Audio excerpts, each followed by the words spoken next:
A short system of English grammar. Grammar and its divisions. Grammar is the science of letters or language, and is the art of speaking and writing properly. Its divisions are four: orthography, analogy, prosody, syntax. Orthography. Orthography comprehends writing and articulation. Articulation treats of simple sounds, which are made by the organs of speech, and by which we communicate our ideas and sentiments to one another. Writing represents the living speech, and makes, as it were, these sounds and sentiments visible. Prosody. Prosody treats of pronunciation with respect of accent, time, and quantity. But as the science of letters, sounds, and pronunciation is instilled into the minds of the English youth very early in life, and as this grammar is not intended for the use of foreigners, but for them, I shall not trifle away their time in teaching them what they cannot be supposed to be unacquainted with, but proceed to the third part of grammar, called analogy.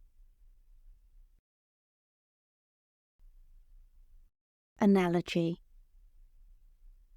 Analogy is the mutual relation or agreement of words with one another, and treats of all the parts of speech, which in English are 9.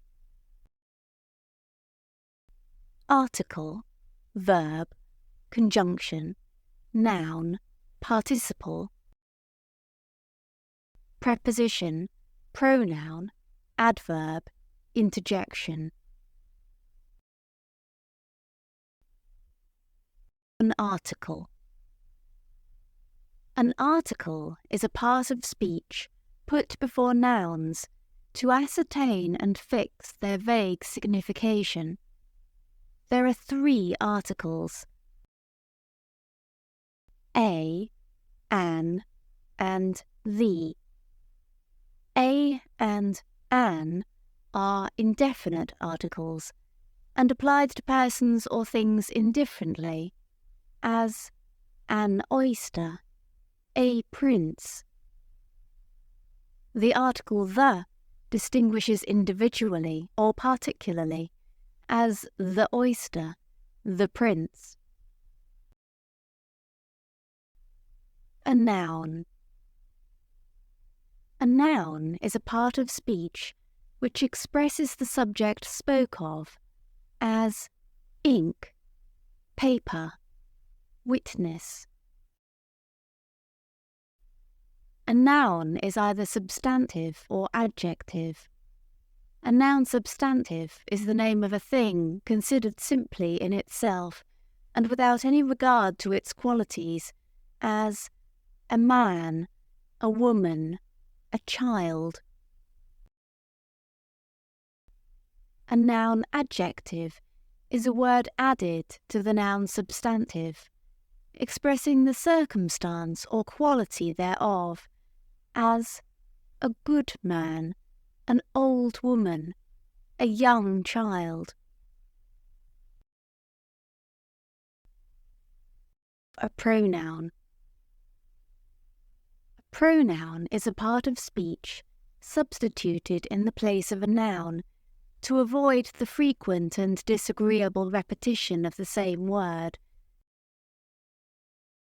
as the bird is joyous, he chirps, he sings, which without the pronoun would be thus: the bird is joyous, the bird chirps, the bird sings.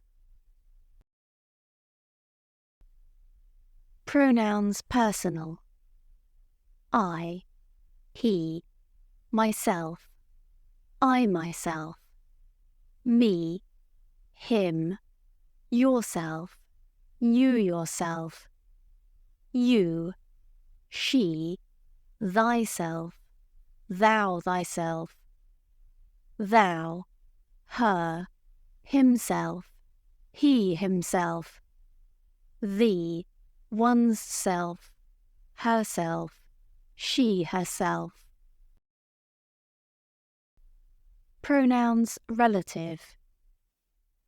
Who, whose, whom, what, which. Pronouns demonstrative. This, that. Pronouns possessive.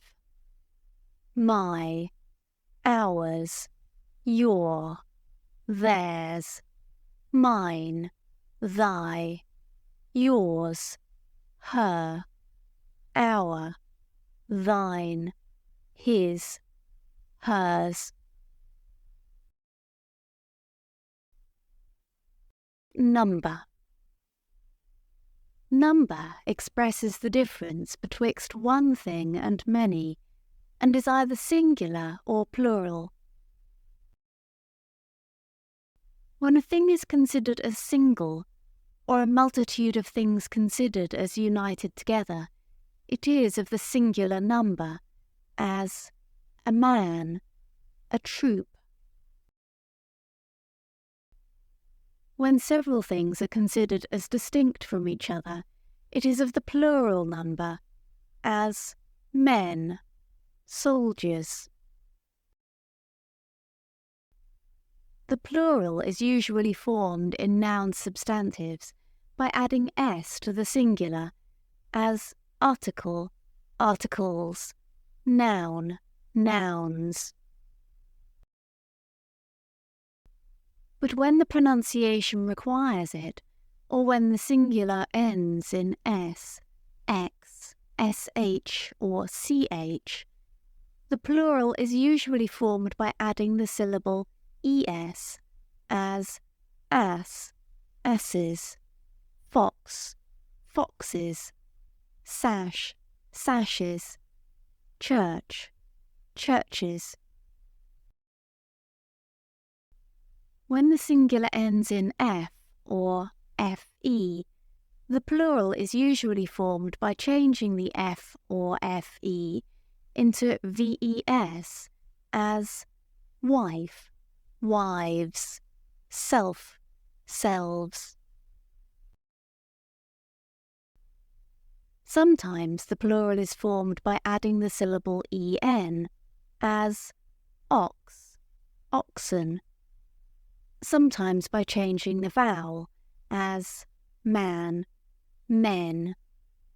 And sometimes the vowels and consonants, as penny, pence, mouse, mice, louse, lice. Some of the pronouns form their plural very irregular, as I, we, me, us, thou, ye, thee, you, he, they, him, them, she, they, her, them. Some nouns have no singular number, as scissors, the East Indies, the West Indies. Some have no plural, the names of kingdoms, for instance, as England, Ireland, Portugal. Cities, towns, and villages, such as Worcester, Kinver, Hagley. Seas and rivers, as the Mediterranean, Severn.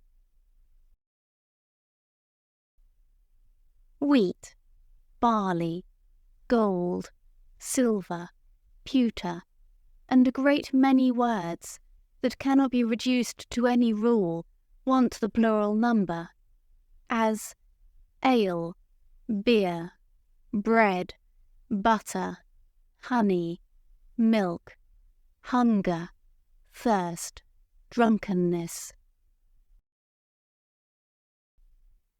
The termination of some nouns is the same both in the singular and plural, as a sheep, a swine, a flock of sheep, a herd of swine, etc.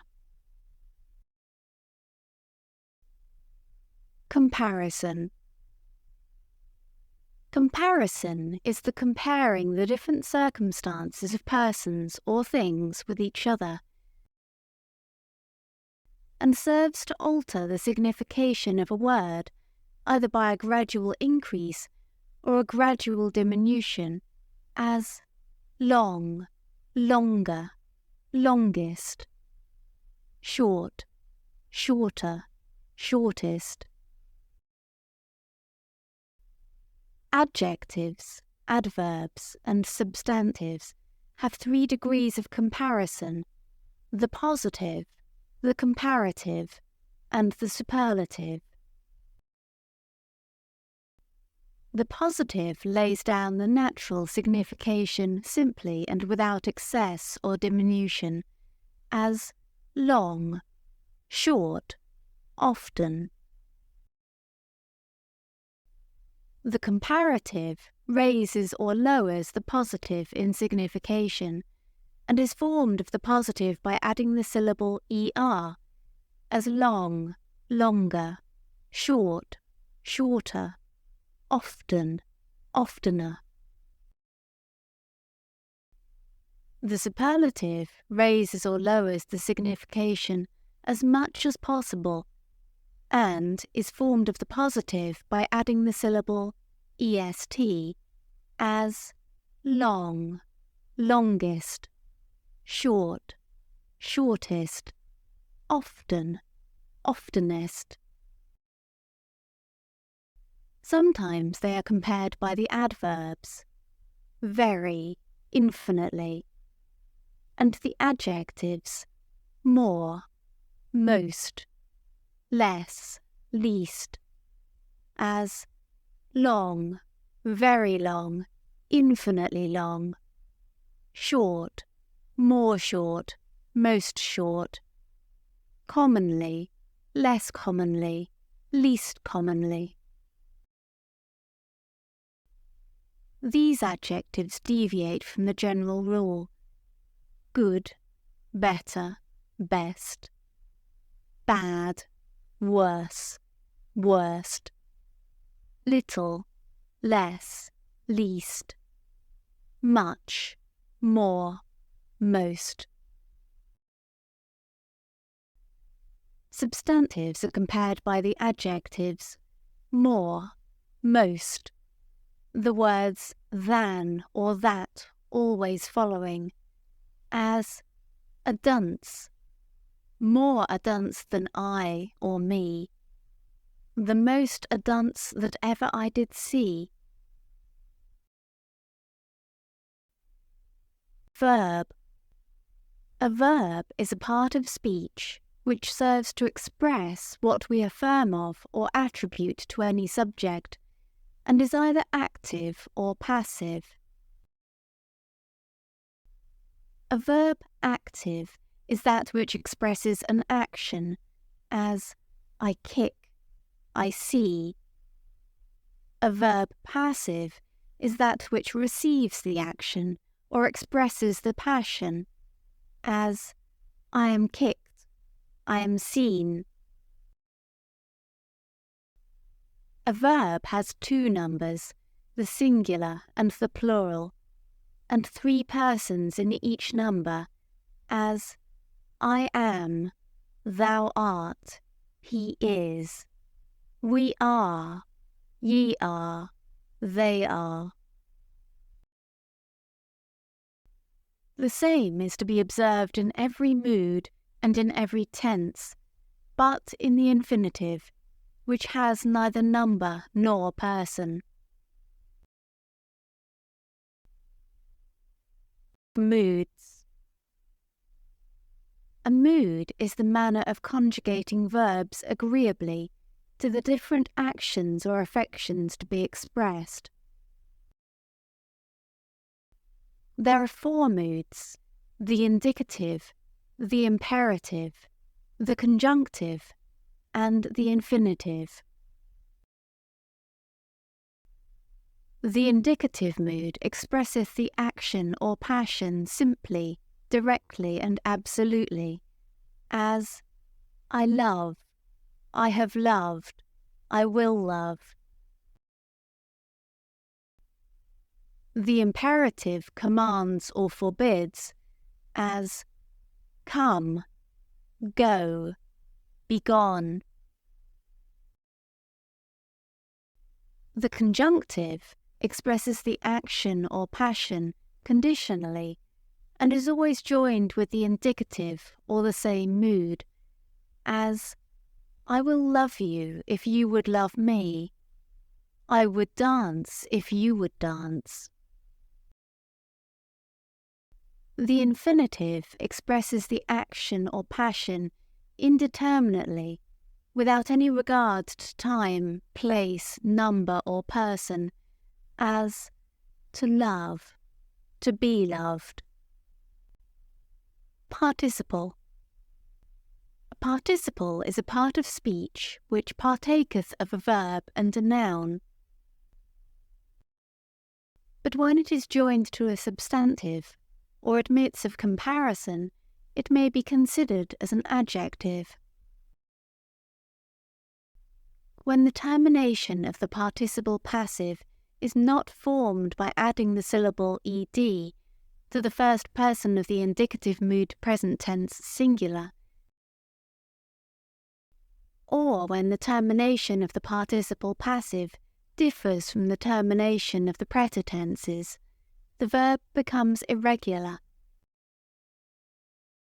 but in all other respects is conjugated as the regular verb, as I abide. Abide, abode, abode. Bite, bit, bitten. Catch, caught, catched. Do, did, done. Eat, eat, eaten. Fall, fell, fallen. Get, got, gotten. Hold, held, holden. Know, knew, known. Lie, lay, laid. Make, made, made. Rise, rose, risen. Shine, shone, shined. Tread, trod, trodden. Weave, wove, woven, etc. To these may be added the auxiliary verbs to have and to be. Adverb. An adverb is part of speech joined to a verb, a noun substantive, an adjective or participle, and sometimes to another adverb, to express the manner or circumstance of the thing signified, as he speaks properly, an orderly man, truly good, extremely loving. Adverbs are very numerous and have relation to time, as now, lately, always. Place, as here, there, nowhere. Order, as by turns, abreast, orderly.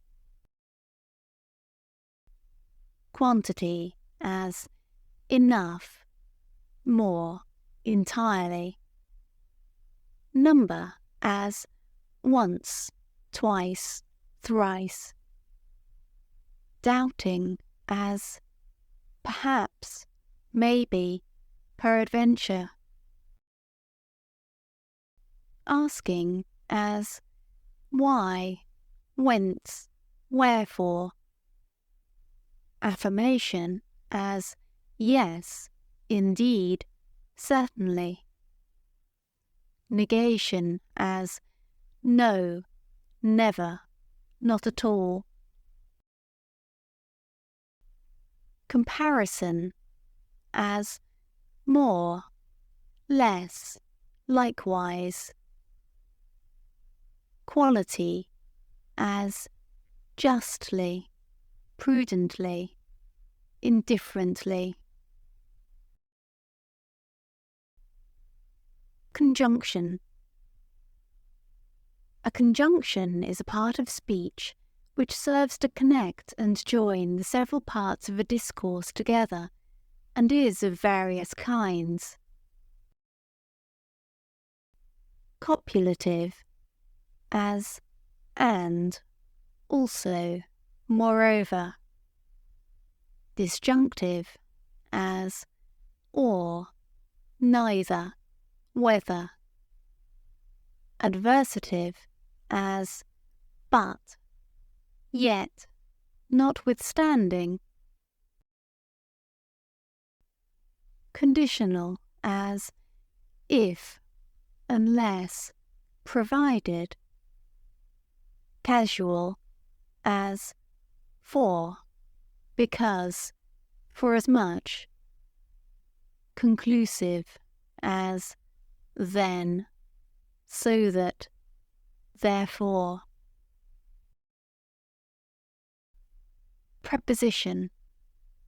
A preposition is a part of speech that serves to express the particular relation and circumstance of some other part of speech, and is either used in apposition, as in the heaven, or in composition, as invisible.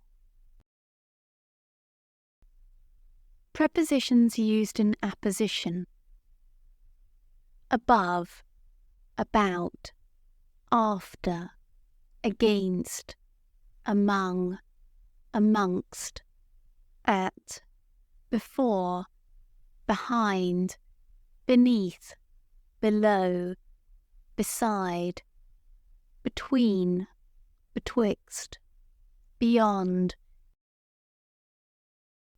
by, for, from, in, into, near, near to, nigh, nigh to, of, on, over, through, throughout, towards, under, unto, upon, with, within, without. Prepositions used in composition: abase, abuse, abstract, accommodate, adapt, affix, afternoon, amphitheatre, antedate, antichrist. Anarchy, appoint, ascertain, attaint, befriend, circumambient, coadjutor, compound, complot, constrain, contradiction, counterbalance, decamp, disappoint. Diffusive, diminish, emission, embrace, enclose, essay, exterminate, extraordinary, forbear, foresee, imperfect, inglorious, interview. introduction, obnoxious, offspring, oppression, overreach, outlandish, perform, postmaster, preeminence, preternatural, prolong, regain, retrograde, subjoin, superfine, transmigration, unworthy, underwritten, upright, withdraw. Interjection. An interjection is a part of speech that serves to express some sudden motion or passion of the mind, transported with the sensation of pleasure or pain. Of pleasure as, "O brave! O heavens! O joy!" Of pain as, "Alas! O my God! O Lord!" Interjections of a lower order. Of caution as, "Hold! Take care!" Of admiration as, "See! Look! Behold!" Of aversion as, "Fie! Away, you fool!" Of silence as, "Be still! Silence!" Of syntax. Syntax is the manner of constructing one word with another prescribed by the rules of grammar. Rule first. The article a is usually placed before a word that begins with a consonant, the article an before a word that begins with a vowel, and either a or an before a word that begins with an h, and the article the before a word that begins with either a vowel or a consonant, as a Christian, an infidel, a heathen or an heathen, the Christian, the infidel, the heathen. Rule second. A noun substantive is usually placed after its noun adjective, as the second chapter, a great man. But sometimes, for the sake of greater distinction, the adjective is placed after,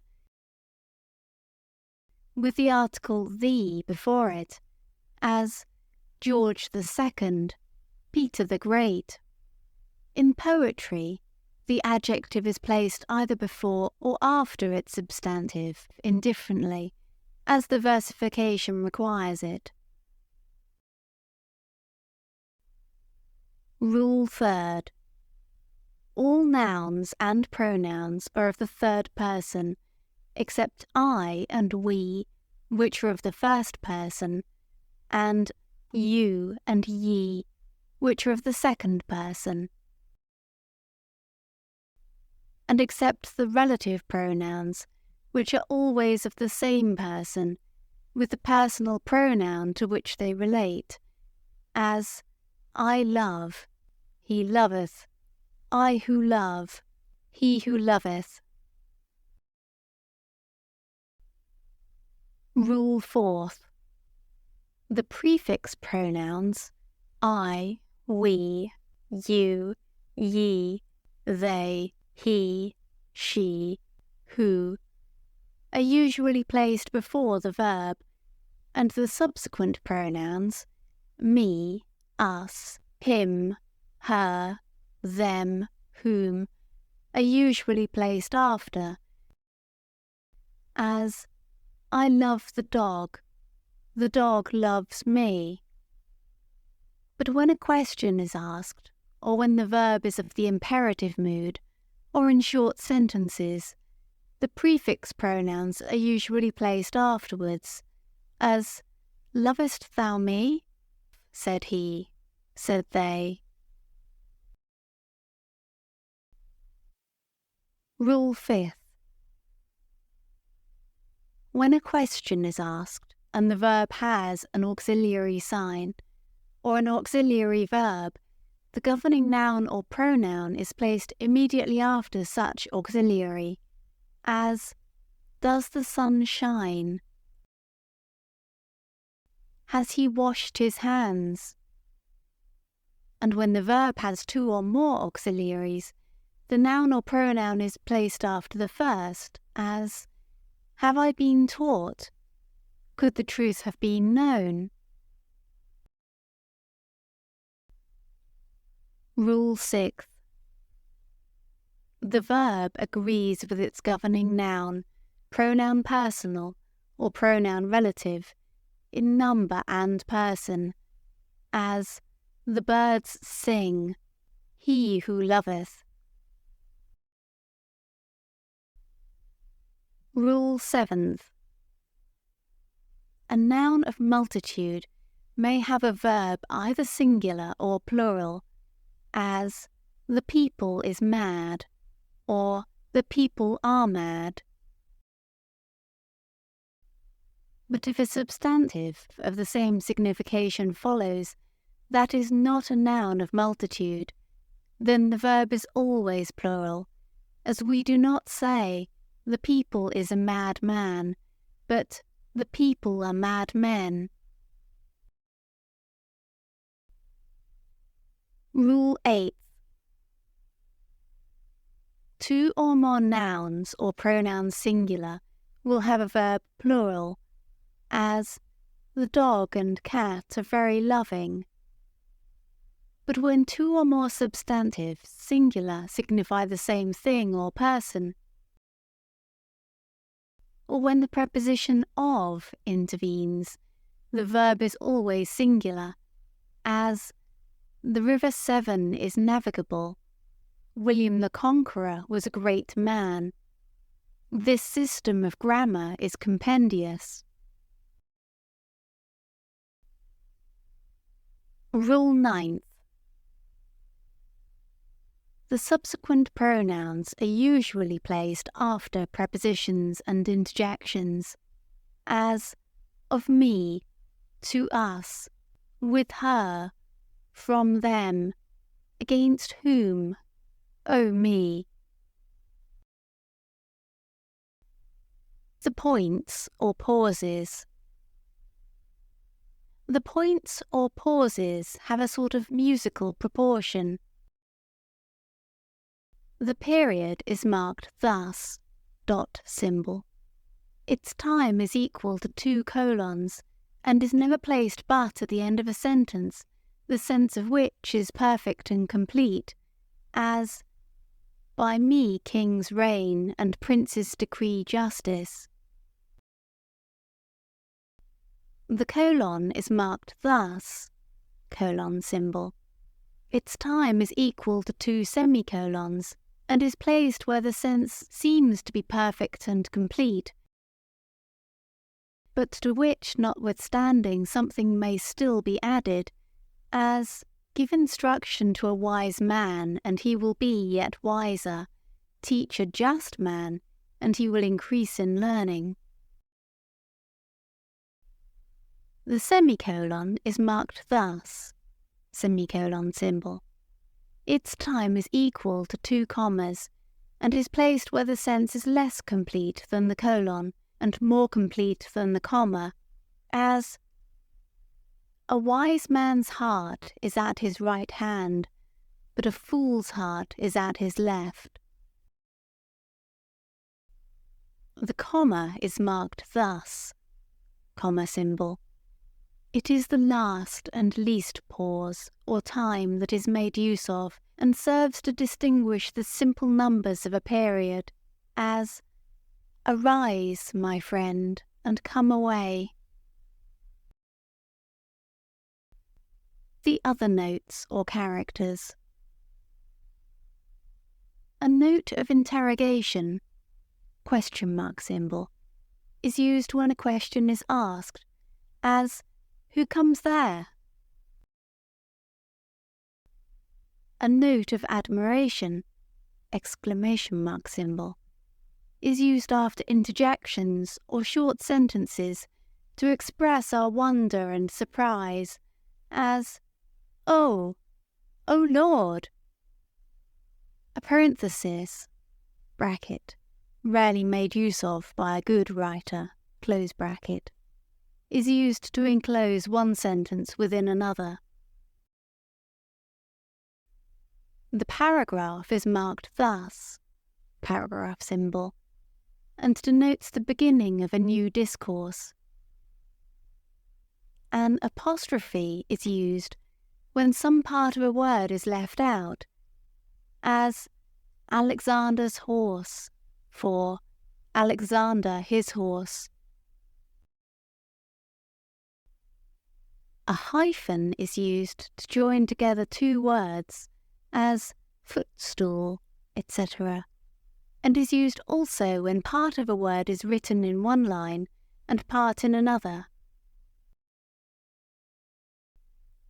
The caret is marked thus, caret symbol, to show whether words in any sentence that are left out should come in, as the lady, caret, is beautiful. The subdivision or part of a chapter is marked usually thus, symbol. The index points to some remarkable passage thus, symbol, index finger pointing to the right. A quotation is a double comma, reverse and set against some lines on the left side of a page to show that they are quoted from another author, thus, quote symbol. The notes that refer to the margin are an asterisk made thus, asterisk symbol, an obelisk thus, dagger symbol, also thus, double line symbol. Besides these, there are literal characters, numeral characters, and abbreviations, the knowledge of which is not so easily to be acquired by grammar rules as by diligent observation and experience.